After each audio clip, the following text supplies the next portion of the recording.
So we're going to lesson number 10, and again, it's more focusing on you. Who are you personally? At this point, you start digging in. At this point, you really start, over here I talked about your friends. If you're hanging out with people who are lazy, that means you're lazy. That's what it means. If you have people who don't give you feedback, you know what feedback is? There's two kinds of feedback. There's two kinds of communicators, in your face or in your back. There's only two kinds there are. And most people are in the back. He's not going to make it. He's going to, you know what he said yesterday? And that's when I came back from Vietnam in 1974. I was just disgusted. I said, I fought for these pack of losers here. Watching today, the soap operas and all this. And what did I fight for? But I got the best lesson from me. I'm fighting for my own sanity also. What am I smart at? Does that make sense, you guys here? And it's up to you. I don't know what it is, but it's up to you. The big point of it to me is this, is that we go to school to improve our minds. There's the body and the spirit. And a lot of times people are successful in school, but they're not successful physically or spiritually. That makes sense? Yeah? Yes. They don't have the guts. The Jewish people call it chutzpah. Because really that's what it takes. They want the easy road, they want somebody to hand it to them and all this, and that's fine. That's why I talk about Donald Trump. The reason he hangs, he said to me point blank, he says, if I didn't sell more books than him, he wouldn't co-author a book with me. He only hangs out with people who play to win versus people who play not to lose. So a big part of your spirit is the spouse, your partner, and all this. Like I say, I'm not trying to be cruel about it, but I'm out there playing to win. I cooperate and I play with the best team possible. The number one member of my team on the spiritual side, but also the mental side and the financial side is my wife, Kim. Let me bring my wife, Kim, here.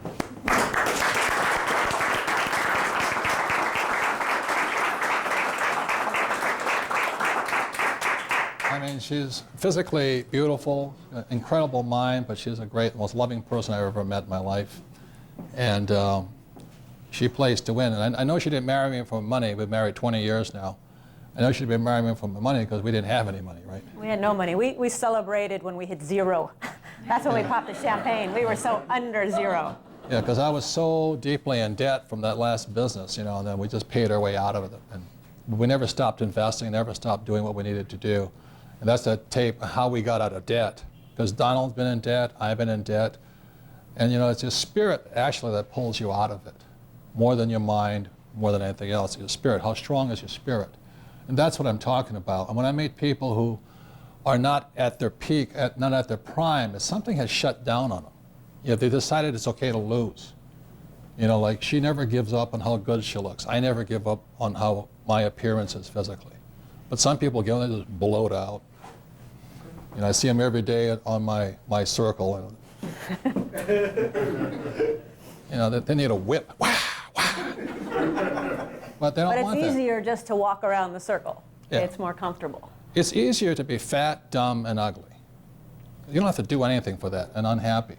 Because gravity will do that for you. You just sit around, you'll get fat, you'll get ugly, and you'll become unhappy. Does that make sense, you guys here? Yes. So the most powerful thing is the spirit here. And this is what I'm really proud of my sweetheart here. This is her book, Rich Woman. And she really is a rich woman. She owns her own corporation. So that if we ever got divorced, we don't need a prenup because it's already split. Not that we'd ever split, but it's already the way we do business. She is fiercely independent. And that's what I want. I didn't want some woman who's going to, you got to take care of me so I can go shopping with my girlfriends,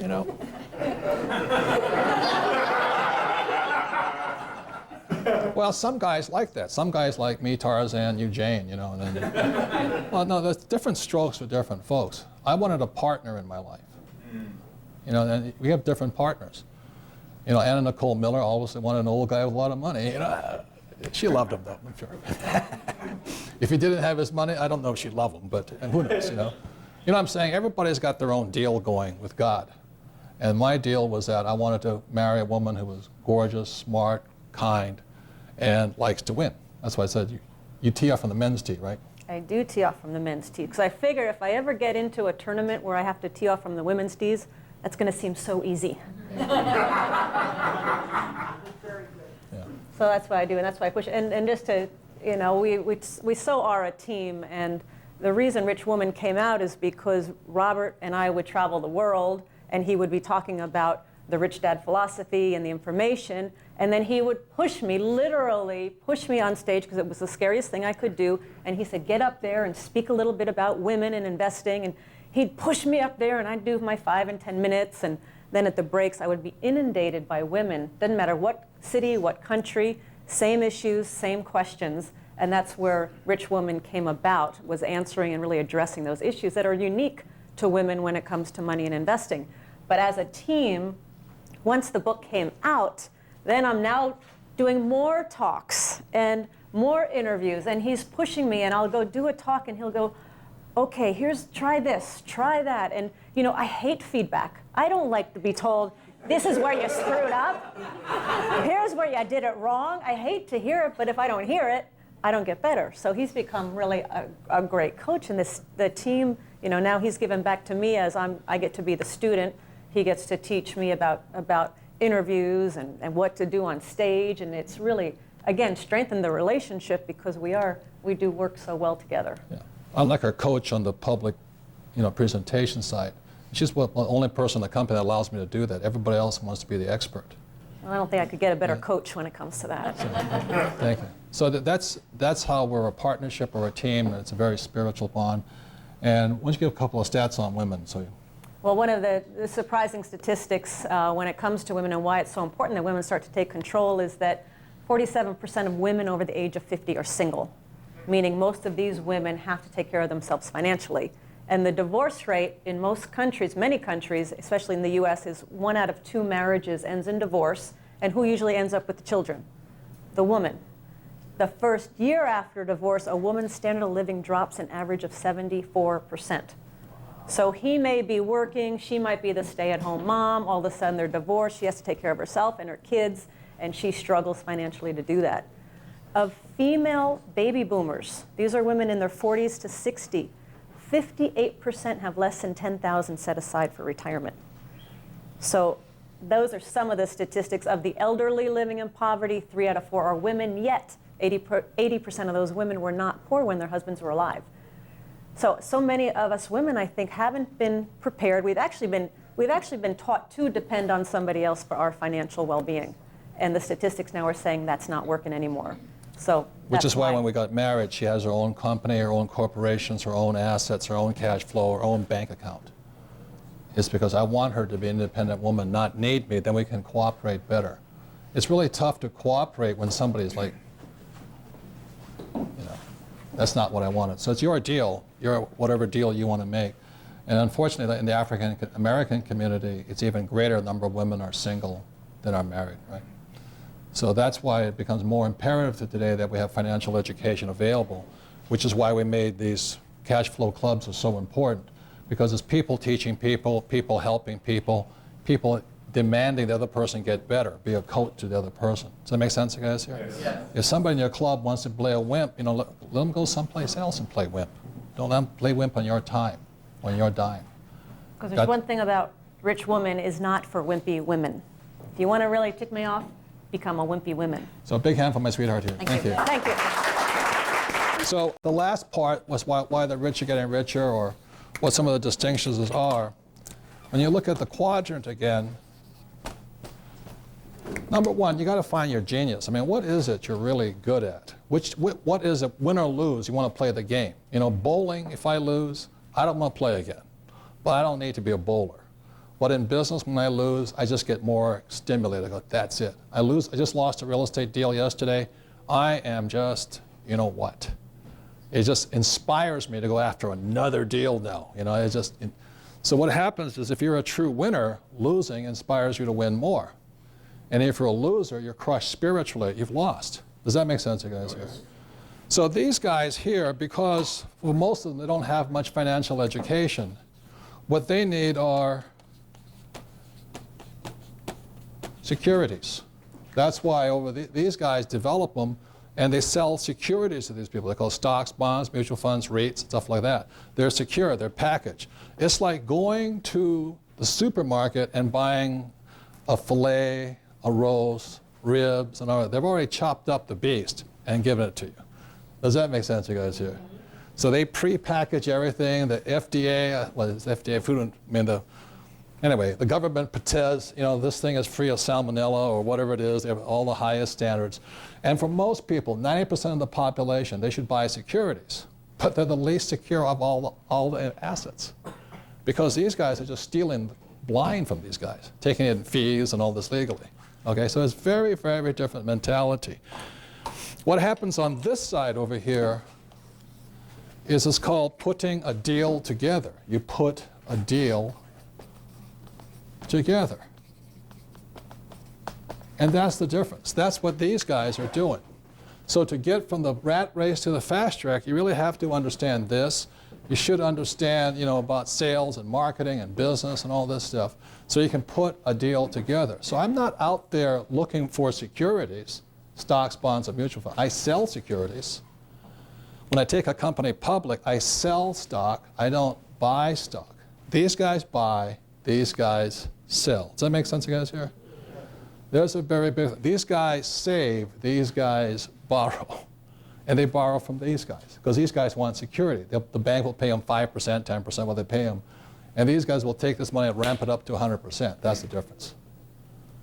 They're very different people. This side, security. This side, put the deal together. And I know it's politically incorrect, but I like hunting. Well, it's so bad you hunt. But let me tell you what. Just as a person goes out hunting for a bargain, right? I'm going to go to the shopping center and look for a bargain. That's called hunting. And it's the same thing I do every day. I'm hunting for a bargain. I'm not looking out for security. I'm looking for an opportunity out here. That's why they're called big deal, small deal opportunity cards. I'm looking for an opportunity. It's a hunter's mentality. I'm looking at real estate not because it's nicely packaged. I'm looking at a piece of real estate that's all busted up so I can do something with it. I'm looking for one that's either busted up because the management is bad or the financing is bad. When I look at a business to take over, I'm looking at it for how can I put this deal together? And that's why I recommend this book here, for those who are ready to move on to the B and the I side. It's called Before You Quit Your Job. And it's about what you should know before you become a professional on this side. So you should get your education, your coaching, and all this stuff down, but there's still other pieces to put together. And what the Before You Quit Your Job is about is this. It's about what Before You Quit Your Job is about the BI triangle on the B and the I side. And this is what B's and I's do. They first have a mission. So the mission of Rich Dad is to elevate the financial well-being of humanity, to make this education available for free or as low a cost as possible to those who want to learn it. That was my mission. Then I have my team, and then it requires leadership. Once I have that, then I focus on the product, the legal, the systems. Like a car is a system of systems. Brake system, hydraulic system, gas system, stuff like that. A body is a system of systems. Heart system, blood system, brain system, nerve systems, and all that. So everything runs on systems. The problem with being an S is you are the entire thing. With a B and an I, I'm putting the systems together, have somebody build it. Communications is sales and marketing. There's three people you got to communicate to. That's why sales, learning how sales dogs is such an important book. You're selling either to your investors to raise capital, you're selling to the customers in the marketplace, or you're selling your employees why they should work for less money. Those are the three things you're doing in selling. And then there's cash flow, and this is cash flow over here. So the purpose of the cash flow game was to teach people this basic here because all of it is reflected here. How well this company is running is reflected here. If sales are down, it'll reflect right here. If expenses are high, it'll reflect right here. If your legal department, legal fees are too high, it'll reflect right away. So that's why cash flow is the basis. Does that make sense to you guys here? Yes.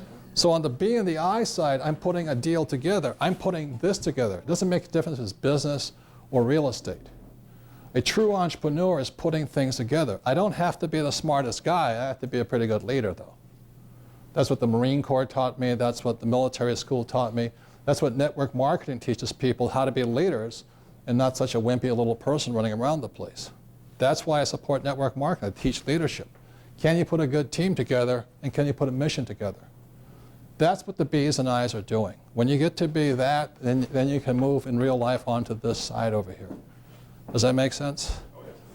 So since I was a kid, all I've been learning to do was I worked this, I worked that, I worked that, I worked that, worked that, worked that, worked that, worked that, worked that. And that was really my educational path. That's why the other one is called school smarts. This is street smarts. I've got to be wise on the street. I got to know who's good, who's bad on my team. Do I make sense, guys, here? Yes. And that took me years. It didn't take Trump that long, Donald that long. It took me a while to learn it or figure it out. And I'm still learning it. I'm still in the process of learning it. So that's why before you quit your job, it's an important book to read. It's about how these pieces come together. A final statement is this. The difference between entrepreneurs and guys with MBAs is this. When you go to get your MBA, MBAs focus inside here. You know, they're really good at computer systems, or they're good at sales and marketing, or stuff like this. They're inside here. So they're not well-rounded people. When I meet an MBA, it doesn't mean much to me. MBAs don't know how to build the entire system. They can run it. It's like what an entrepreneur does is build the race car, then you hire an MBA to drive it. Does that make sense? I don't want to drive it.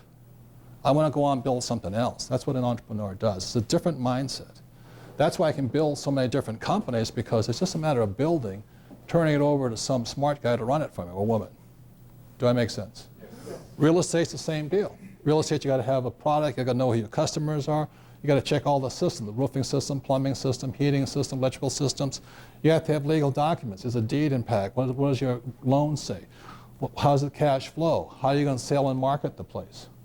So that's the difference between E's and S's and B's and I's. I put deals together and move on.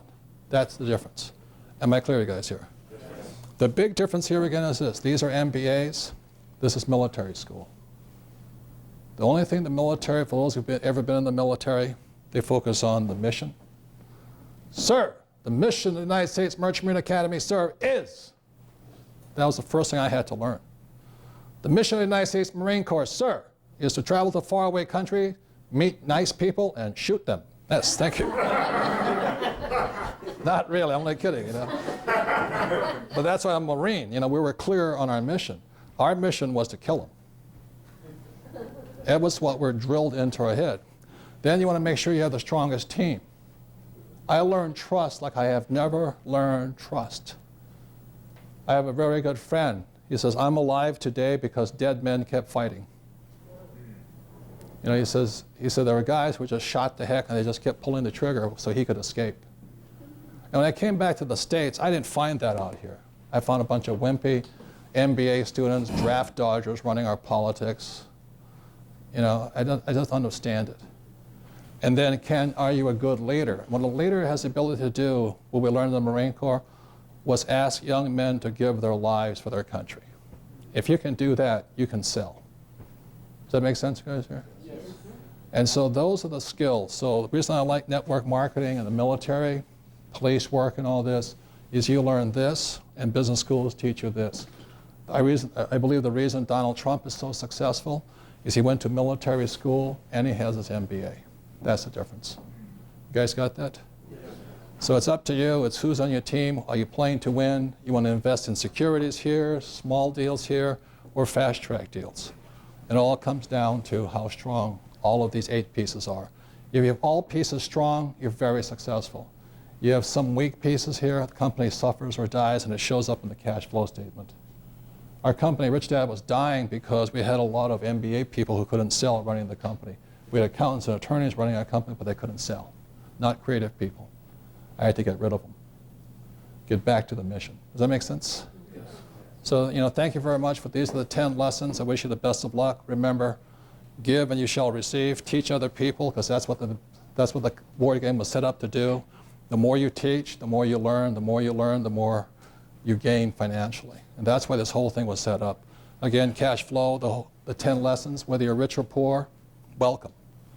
If you're rich enough, take the extra courses, take coaching and things like this. And if you have the time, help other people to learn. Start your own cash flow club. Okay? So thank you very much, you guys.